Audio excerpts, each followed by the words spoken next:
और जितने भी देश विदेश में श्याम भक्त हैं, सनातन प्रेमी हैं, उन सभी के लिए मनोना धाम की ओर से, मेरी ओर से बहुत बहुत शुभकामनाएं। उनके चेहरे पर मुस्कान रहे, उनके घरों में खुशियाँ रहें और ईश्वर की कृपा उन पर बरसती रहे।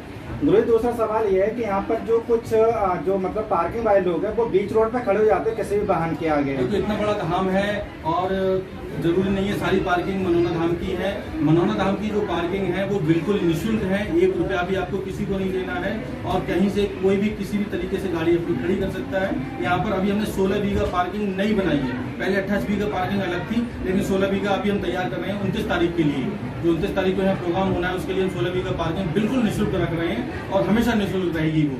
तो मनोना धाम ऐसा धाम है हिंदुस्तान का जहाँ इतनी बड़ी तादाद में, इतनी बड़ी संख्या में, इतने बड़े क्षेत्रफल में पार्किंग निःशुल्क है, जबकि आपको किसी भी धाम पर पार्किंग निःशुल्क नहीं मिलेगी। सबसे ज्यादा लोग पैसा पार्किंग से ही कमाते हैं। मनोना धाम ऐसा धाम है जहाँ पार्किंग भी निःशुल्क है। अच्छा बहन जी, जो 29 तारीख को भव्य है कार्यक्रम, उसके विषय में थोड़ा उसमें कम से कम 100 श्याम भक्तों की बसें, 100 बसें अब तक बुक हो चुकी हैं और बहुत बड़ी तादाद में यहाँ श्याम भक्त आ रहे हैं। और सबसे बड़ी बात यह है कि आपने बहुत सुना होगा कि मंदिर की भूमि पूजन, लेकिन 5 मंदिर का एक साथ भूमि पूजन आपने बहुत रेयर केस नहीं सुना होगा, शायद अब तक नहीं सुना होगा कि 5 मंदिर का भूमि पूजन एक साथ हो रहा है। तो ये बाबा की असीम कृपा है इस भूमि पर और बाबा भोलेनाथ भी विराजमान होंगे।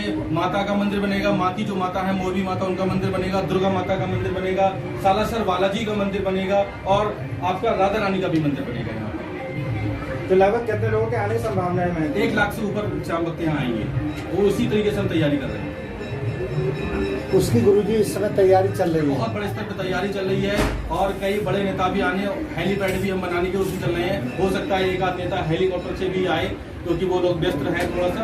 और जागेश्वर धाम के महंत, जो मेन महंत है, मेन प्रबंधक हैं प्रकाश भट्ट जी, वो भी आ रहे हैं। नीम साहब से भी कई ब्राह्मण आ रहे हैं और टोटल अलग अलग जगह से हमने बहुत ब्राह्मण मतलब एक तरीके से आमंत्रित किए हैं और साधु संत भी बहुत बड़ी तादाद में आ रहे हैं। गुरुजी मैंने ये सुना है कि यहाँ पर आपके माध्यम से ब्राह्मणों का सबसे ज्यादा यहाँ पर स्नेह और प्यार अगर कहीं मिलता है तो यही तो ब्राह्मणों का इसमें ब्राह्मण सर्वोपरि है, हमारे लिए हमेशा जीवन भर रहेंगे।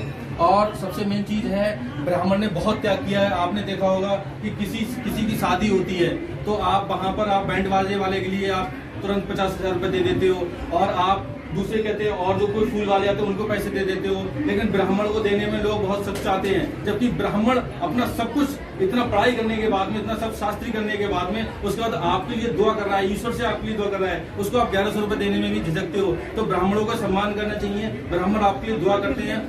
इतिहास, आप क्षत्रियों का इतिहास बहुत अगर किसी ने लिखा तो ब्राह्मणों नहीं है, उन्होंने लिखा, उन्होंने बहुत त्याग किया, देश के लिए बहुत त्याग किया है। ब्राह्मणों का सभी को सम्मान करना चाहिए और मेरा ये मानना है, इसीलिए हमें जो भी हवन कराते हैं, पूजन पाठन कराते हैं, उसमें हम ब्राह्मण को ही नियुक्त करते हैं। और कुछ और सारी सुनो अपनी